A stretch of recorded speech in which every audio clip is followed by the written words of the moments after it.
भारतीय नागरिक सुरक्षा संहिता 2023 की धारा 421 जो कुछ मामलों में अपील का विशेष अधिकार special right of appeal in certain cases से संबंधित है। धारा 421 कुछ मामलों में अपील का विशेष अधिकार। यह धारा एक विशिष्ट स्थिति में अपील के अधिकार का विस्तार करती है, खासकर जब एक ही मुकदमे में कई लोगों को दोषी ठहराया जाता है और उनमें से किसी एक को अपील योग्य सजा या आदेश मिलता है। इसका उद्देश्य यह सुनिश्चित करना है कि यदि एक ही मामले में न्याय की समीक्षा की जा रही है तो अन्य संबंधित दोषियों को भी अपील का मौका मिले। इस अध्याय में किसी बात के होते हुए भी जब एक विचारण ट्रायल में एक से अधिक व्यक्तियों को दोषी ठहराया जाता है और उनमें से किसी भी व्यक्ति के संबंध में एक अपीलीय निर्णय या आदेश अपीलेबल जजमेंट और ऑर्डर पारित किया गया है, तो ऐसे विचारण में दोषी ठहराए गए सभी या कोई भी व्यक्ति को अपील का अधिकार होगा। सरल शब्दों में समझने के लिए इसे तोड़कर देखते हैं। उस संदर्भ यह धारा इस अध्याय अपीलों से संबंधित अध्याय में दिए गए अन्य प्रावधानों के बावजूद लागू होती है, यानी यह एक विशेष प्रावधान है। वो स्थिति एक ही मुकदमे ट्रायल में एक से ज्यादा लोगों को दोषी ठहराया गया है। वो अपील योग्य निर्णय आदेश उन कई दोषियों में से किसी एक व्यक्ति को ऐसा निर्णय या आदेश मिला है जिसके खिलाफ अपील की जा सकती है, यानी वह सजा इतनी बड़ी है कि उसके खिलाफ अपील संभव है, जैसा कि धारा 415 में बताया गया है, या वह धारा 417 के छोटे मामलों के दायरे में नहीं आती। ओ परिणाम, ऐसी स्थिति में उस मुकदमे में दोषी ठहराए गए सभी व्यक्ति, भले ही उनकी सजा छोटी हो और आमतौर पर अपील योग्य न हो, या उनमें से कोई भी व्यक्ति को अपील का अधिकार होगा। उदाहरण, ओ मान लीजिए एक ही मुकदमे में 3 लोगों ABC को दोषी ठहराया गया। OA को 8 साल की जेल की सजा मिली जो अपील योग्य है धारा 415 के तहत हाई कोर्ट में। OB को 2 महीने की जेल की सजा मिली जो आमतौर पर अपील योग्य नहीं है धारा 417 के तहत। OC को 500 रुपये का जुर्माना लगा जो आमतौर पर अपील योग्य नहीं है। इस धारा के अनुसार चूंकि A को एक अपील योग्य सजा मिली है, B और C को भी A के साथ या अकेले अपील करने का अधिकार होगा, भले ही उनकी अपनी सजाएं अलग से अपील योग्य न हो। महत्व ओ न्याय की समानता यह सुनिश्चित करता है कि जब एक ही मामले के सह अभियुक्तों के लिए न्याय की समीक्षा हो रही हो तो सभी को अपने मामले को प्रस्तुत करने का समान अवसर मिले। ओ संगति और सामंजस्य, यदि एक ही मामले में एक सह अभियुक्त की अपील सफल होती है, उदाहरण के लिए उसे बरी कर दिया जाता है या उसकी सजा कम हो जाती है, तो यह अन्य दोषियों के मामलों पर भी प्रभाव डाल सकता है। यह धारा न्यायपालिका को ऐसे मामलों में संगति बनाए रखने में मदद करती है। पूर्ण न्याय यह सुनिश्चित करता है कि एक ही आपराधिक कृत्य से जुड़े सभी पहलुओं पर अपीलीय न्यायालय द्वारा विचार किया जा सके, जिससे पूर्ण और समग्र न्याय हो सके। प्रक्रियात्मक दक्षता यह न्यायिक प्रणाली को एक ही मामले के विभिन्न पहलुओं को एक साथ निपटाने में सक्षम बनाता है, बजाय इसके कि अलग अलग अपीलों के लिए अलग अलग सुनवाई हो। संक्षेप में धारा 421 एक विशेष अधिकार प्रदान करती है। यदि एक ही आपराधिक मुकदमे में एक से अधिक व्यक्तियों को दोषी ठहराया गया है और उनमें से किसी एक व्यक्ति के लिए एक अपील योग्य निर्णय या आदेश पारित किया गया है, तो उस मुकदमे में दोषी ठहराए गए सभी या कोई भी अन्य व्यक्ति को भी अपील करने का अधिकार होगा, भले ही उनकी अपनी व्यक्तिगत सजाएं आमतौर पर अपील योग्य न हो। भारतीय नागरिक सुरक्षा संहिता 2023 की धारा 422 जो सत्र न्यायालय में अपील की सुनवाई कैसे की जाएगी, appeal to court of session how heard से संबंधित है। धारा 422 सत्र न्यायालय में अपील की सुनवाई कैसे की जाएगी। यह धारा उन प्रक्रियात्मक नियमों को निर्धारित करती है जिनके तहत सत्र न्यायालय में आपराधिक अपीलों की सुनवाई की जाती है। यह बताती है कि कौन सा न्यायिक अधिकारी ऐसी अपीलों की सुनवाई कर सकता है। 1. उपधारा 2 के प्रावधानों के अधीन रहते हुए सत्र न्यायालय या सत्र न्यायाधीश को की गई अपील की सुनवाई सत्र न्यायाधीश सेशंस जज या अपर सत्र न्यायाधीश एडिशनल सेशंस जज द्वारा की जाएगी। परंतु द्वितीय वर्ग मजिस्ट्रेट द्वारा आयोजित विचारण पर दोष सिद्धि के विरुद्ध अपील की सुनवाई और निपटारा मुख्य न्यायिक मजिस्ट्रेट चीफ जुडिशियल मैजिस्ट्रेट द्वारा किया जा सकता है। सरल शब्दों में समझने के लिए मुख्य नियम, जब कोई अपील सत्र न्यायालय में दायर की जाती है तो उसकी सुनवाई या तो सत्र न्यायाधीश सेशंस जज खुद करेगा या अपर सत्र न्यायाधीश एडिशनल सेशंस जज करेगा। अपवाद, लेकिन अगर अपील द्वितीय वर्ग मजिस्ट्रेट द्वारा दोषी ठहराए जाने के खिलाफ है तो उसकी सुनवाई और निपटारा मुख्य न्यायिक magistrate chief judicial magistrate CJM भी कर सकता है। महत्व, यह अपीलीय क्षेत्राधिकार के पदानुक्रम को स्पष्ट करता है, यह सुनिश्चित करते हुए कि अपीलें सक्षम न्यायिक अधिकारियों द्वारा सुनी जाएं। 2. अपर सत्र न्यायाधीश एडिशनल सेशंस जज या मुख्य न्यायिक मजिस्ट्रेट चीफ जुडिशियल मैजिस्ट्रेट केवल उन्हीं अपीलों की सुनवाई करेगा जो सत्र खंड के सत्र न्यायाधीश सेशंस जज ऑफ द डिवीजन द्वारा सामान्य या विशेष आदेश द्वारा उसे सौंपी जाएं या जिन्हें उच्च न्यायालय हाई कोर्ट विशेष आदेश द्वारा उसे सुनने का निर्देश दे। सरल शब्दों में अपर सत्र न्यायाधीश या मुख्य न्यायिक मजिस्ट्रेट अपनी मर्जी से कोई भी अपील नहीं सुनेंगे। वे केवल वे ही अपीलें सुनेंगे जो सत्र खंड यानी जिले के सत्र न्यायाधीश ने उन्हें किसी सामान्य आदेश या विशेष आदेश द्वारा सौंपी हों। या जिन्हें हाई कोर्ट ने किसी विशेष आदेश द्वारा उन्हें सुनने का निर्देश दिया हो। महत्व, यह सुनिश्चित करता है कि अपीलों का वितरण और सुनवाई एक व्यवस्थित तरीके से हो और सत्र न्यायाधीश, जो जिले का प्रमुख न्यायिक अधिकारी होता है, का नियंत्रण बना रहे। हाई कोर्ट के पास भी आवश्यकता अनुसार सीधे निर्देश देने की शक्ति होती है। इस धारा का समग्र महत्व, धारा 422 सत्र न्यायालय में अपीलों की सुनवाई के लिए एक स्पष्ट और पदानुक्रमित प्रक्रिया स्थापित करती है। यह सुनिश्चित करती है कि कार्य का उचित वितरण, अपीलों का वितरण और निपटारा सक्षम और अधिकृत न्यायिक अधिकारियों द्वारा ही हो। न्यायिक दक्षता, अपीलों की सुनवाई के लिए एक संरचित प्रणाली प्रदान करके न्यायिक दक्षता को बढ़ावा मिलता है। अधिकार क्षेत्र का स्पष्टीकरण, यह सत्र न्यायाधीश, अपर सत्र न्यायाधीश और मुख्य न्यायिक मजिस्ट्रेट के बीच अपीलीय अधिकार क्षेत्र को स्पष्ट करती है। न्यायिक नियंत्रण, यह सत्र न्यायाधीश और उच्च न्यायालय को अपीलीय कार्यभार के वितरण और प्रबंधन पर नियंत्रण रखने की अनुमति देती है।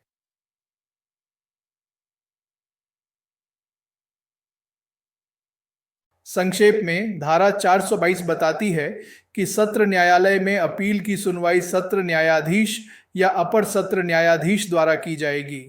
हालांकि द्वितीय वर्ग मजिस्ट्रेट द्वारा दी गई सज्जा के खिलाफ अपील मुख्य न्यायिक मजिस्ट्रेट द्वारा भी सुनी जा सकती है। अपर सत्र न्यायाधीश और मुख्य न्यायिक मजिस्ट्रेट केवल उन्हीं अपीलों की सुनवाई करेंगे जो उन्हें सत्र न्यायाधीश के सामान्य या विशेष आदेश द्वारा या हाई कोर्ट के विशेष आदेश द्वारा सौंपी गई हों। भारतीय नागरिक सुरक्षा संहिता 2023 की धारा 423 जो अपील की याचिका पिटीशन ऑफ अपील से संबंधित है। धारा 423 अपील की याचिका, यह धारा अपील दायर करने के लिए आवश्यक बुनियादी प्रक्रियात्मक आवश्यकताओं को निर्धारित करती है। यह सुनिश्चित करती है कि अपीलें एक औपचारिक और संगठित तरीके से प्रस्तुत की जाएं, जिससे अदालतों के लिए उन पर प्रभावी ढंग से कार्रवाई करना आसान हो।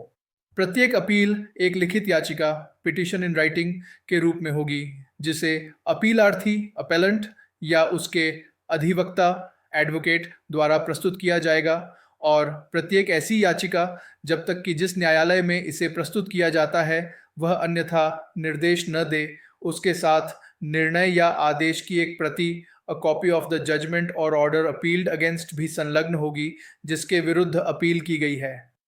सरल शब्दों में समझने के लिए इसे तोड़कर देखते हैं। ओ अपील का स्वरूप। हर अपील लिखित में एक याचिका पिटीशन के रूप में होनी चाहिए। मौखिक अपील स्वीकार्य नहीं है। ओ कौन प्रस्तुत करेगा? यह याचिका या तो अपील करने वाला व्यक्ति स्वयं एपेलेंट प्रस्तुत करेगा या उसका वकील एडवोकेट प्रस्तुत करेगा। ओ अनिवार्य संलग्नक। याचिका के साथ उस निर्णय या आदेश की एक कॉपी भी लगानी होगी जिसके खिलाफ अपील की जा रही है। यह इसलिए जरूरी है ताकि अपीलीय न्यायालय तुरंत यह जान सके कि किस फैसले को चुनौती दी जा रही है। ओ अपवाद। यह संलग्नक तभी अनिवार्य नहीं होगा जब अपीलीय न्यायालय स्वयं यह निर्देश दे कि कॉपी संलग्न करने की आवश्यकता नहीं है। यह दुर्लभ मामलों में हो सकता है, जैसे जब न्यायालय के पास पहले से ही कॉपी हो। उदाहरण, यदि किसी व्यक्ति को मजिस्ट्रेट कोर्ट ने दोषी ठहराया है और वह सत्र न्यायालय में अपील करना चाहता है, तो उसे एक लिखित अपील याचिका तैयार करनी होगी। इस याचिका पर उसके या उसके वकील के हस्ताक्षर होंगे और इसके साथ मजिस्ट्रेट कोर्ट के फैसले की एक प्रति संलग्न करनी होगी। महत्व। ओ औपचारिकता और रिकॉर्ड। यह न्यायिक प्रक्रिया में औपचारिकता और लिखित रिकॉर्ड के महत्व को बनाए रखता है। ओ स्पष्टता। यह सुनिश्चित करता है कि अपीलीय न्यायालय को अपील के आधार और चुनौती दिए जा रहे निर्णय की स्पष्ट जानकारी हो। ओ दक्षता।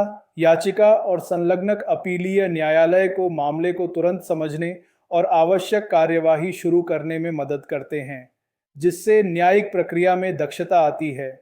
ओ न्यायिक सुविधा। यह न्यायाधीशों के लिए अपील का शीघ्र मूल्यांकन करना और आगे बढ़ना आसान बनाता है। संक्षेप में, धारा 423 यह अनिवार्य करती है कि हर अपील एक लिखित याचिका के रूप में अपीलार्थी या उसके वकील द्वारा प्रस्तुत की जाए। इस याचिका के साथ आमतौर पर उस निर्णय या आदेश की एक प्रति भी संलग्न होनी चाहिए जिसके खिलाफ अपील की जा रही है, जब तक कि न्यायालय स्वयं कोई अन्य निर्देश न दे।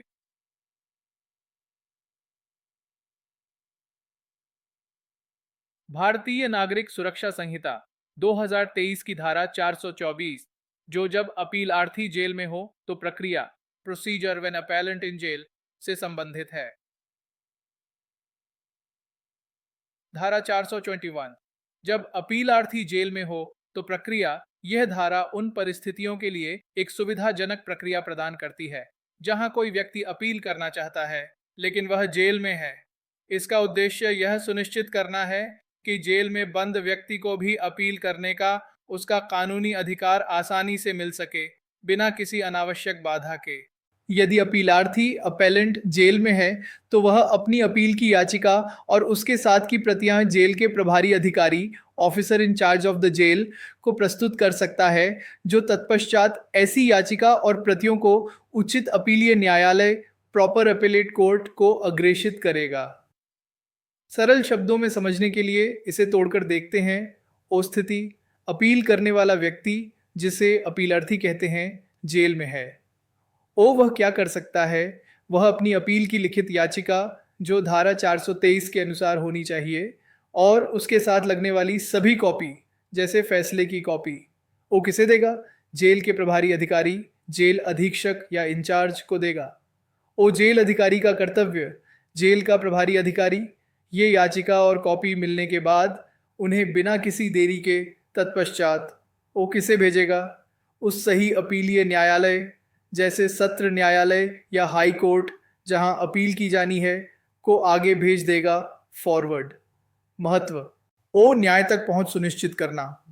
यह प्रावधान सुनिश्चित करता है कि जेल में होने की वजह से किसी भी व्यक्ति का अपील करने का संवैधानिक और कानूनी अधिकार बाधित न हो। ओ अधिकारों का संरक्षण। यह व्यक्ति की स्वतंत्रता और न्याय प्राप्त करने के अधिकार को महत्व देता है, भले ही वह कारावास में हो। ओ प्रक्रिया को सरल बनाना। यह जेल में बंद व्यक्ति के लिए कानूनी प्रक्रिया को सरल बनाता है। उसे सीधे अदालत जाने या वकील की मदद के बिना भी अपनी अपील दायर करने की अनुमति देता है, हालांकि वकील की मदद लेना हमेशा बेहतर होता है। ओ जेल अधिकारियों की भूमिका।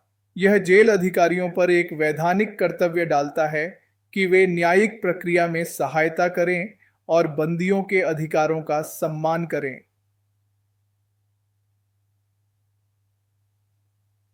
संक्षेप में धारा 424 यह प्रावधान करती है कि यदि कोई व्यक्ति जेल में रहते हुए अपील करना चाहता है तो वह अपनी अपील की याचिका और संबंधित दस्तावेज सीधे जेल के प्रभारी अधिकारी को सौंप सकता है। जेल अधिकारी का कर्तव्य है कि वह उन दस्तावेजों को बिना किसी देरी के सही अपीलीय न्यायालय को आगे भेज दे, जिससे अपीलार्थी के न्याय के अधिकार की रक्षा हो सके। भारतीय नागरिक सुरक्षा संहिता 2023 की धारा 425 जो अपील का संक्षिप्त खारिज किया जाना समरी डिसमिसल ऑफ अपील से संबंधित है। धारा 425 अपील का संक्षिप्त खारिज किया जाना। यह धारा अपीलीय न्यायालय की उस शक्ति से संबंधित है जिसके तहत वह किसी अपील को बिना विस्तृत सुनवाई के प्रारंभिक चरण में ही संक्षेप में समरली खारिज कर सकता है यदि उसे लगता है कि अपील में कोई दम नहीं है। इसका उद्देश्य अदालतों के समय को बचाना और उन अपीलों को फिल्टर करना है जिनमें कोई ठोस कानूनी आधार नहीं है। एक, यदि अपीलार्थी न्यायालय धारा 423 या धारा 424 के अधीन प्राप्त अपील की याचिका और निर्णय की प्रति की जांच करने पर यह समझता है कि हस्तक्षेप करने का कोई पर्याप्त आधार नहीं है तो वह अपील को संक्षेप में खारिज कर सकता है।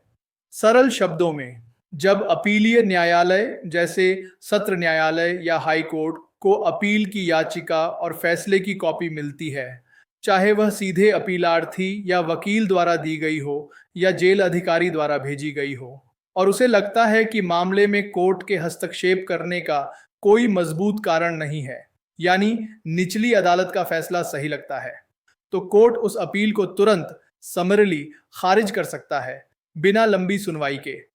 परंतु धारा 423 के अधीन प्रस्तुत कोई भी अपील तब तक खारिज नहीं की जाएगी जब तक कि अपीलार्थी या उसके अधिवक्ता को अपने समर्थन में सुने जाने का उचित अवसर न मिल जाए।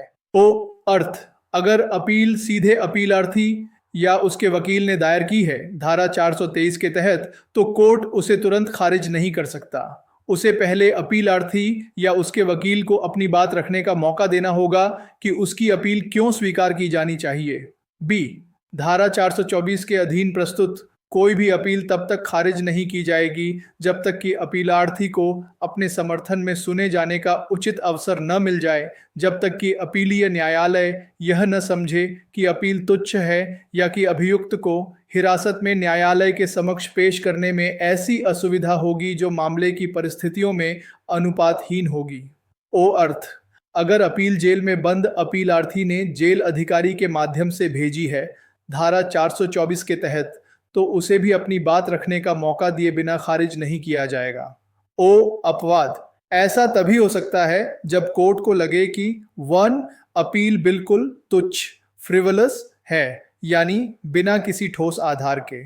2, या अभियुक्त को जेल से कोर्ट में पेश करने में इतनी ज्यादा असुविधा होगी जो मामले की गंभीरता के हिसाब से ज्यादा है, जैसे बहुत मामूली मामला, और अभियुक्त को दूर की जेल से लाना महंगा और जटिल हो।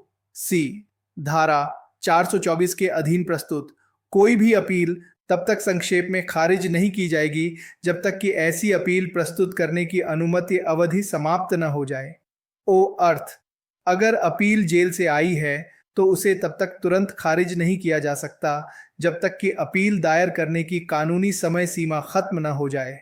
यह महत्वपूर्ण है ताकि यह सुनिश्चित हो सके कि अपीलार्थी के पास अपील दायर करने का पूरा मौका हो और कहीं ऐसा न हो कि कोई अन्य बेहतर अपील जैसे वकील के माध्यम से बाद में आने वाली हो। रिकॉर्ड मंगवाने की शक्ति। इस धारा के अधीन अपील खारिज करने से पहले न्यायालय मामले का रिकॉर्ड मंगा सकता है। सरल शब्दों में, अपील को तुरंत खारिज करने से पहले कोर्ट चाहे तो निचली अदालत से पूरे केस के कागजात रिकॉर्ड ऑफ द केस मंगवाकर उनकी जांच कर सकता है ताकि यह सुनिश्चित हो सके कि अपील खारिज करना सही है।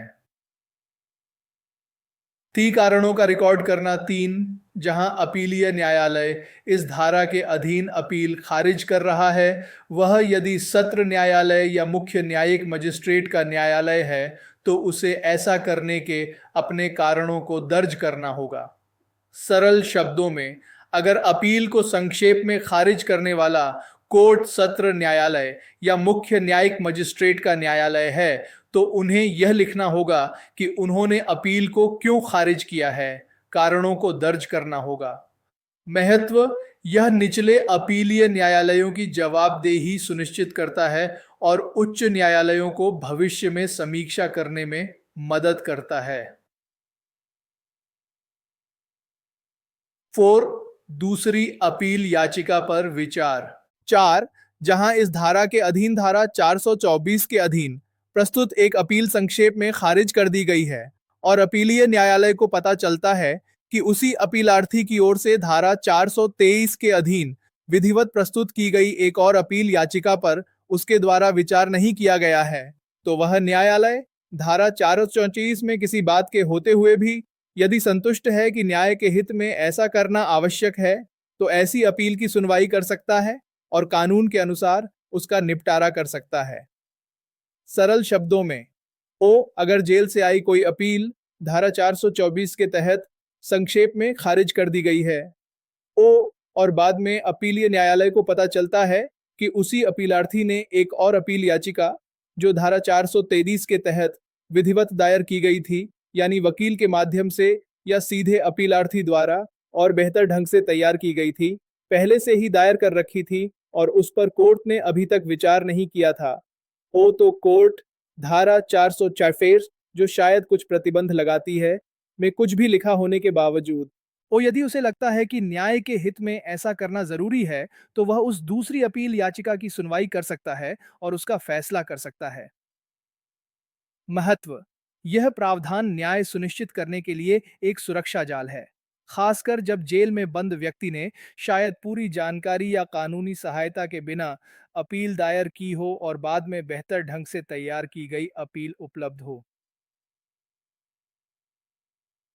इस धारा का समग्र महत्व, धारा 425 अपीलीय न्यायालय को तुच्छ या बिना आधार वाली अपीलों को प्रभावी ढंग से निपटाने की शक्ति देती है, जिससे न्यायिक प्रक्रिया सुव्यवस्थित हो। हालांकि यह सुनिश्चित करने के लिए महत्वपूर्ण सुरक्षा उपाय भी प्रदान करती है कि अपीलार्थी को सुने जाने का अवसर मिले और उसके न्याय के अधिकार का उल्लंघन न हो, खासकर जब वह जेल में हो। यह न्यायिक अर्थव्यवस्था और व्यक्तिगत अधिकारों के बीच संतुलन साधती है।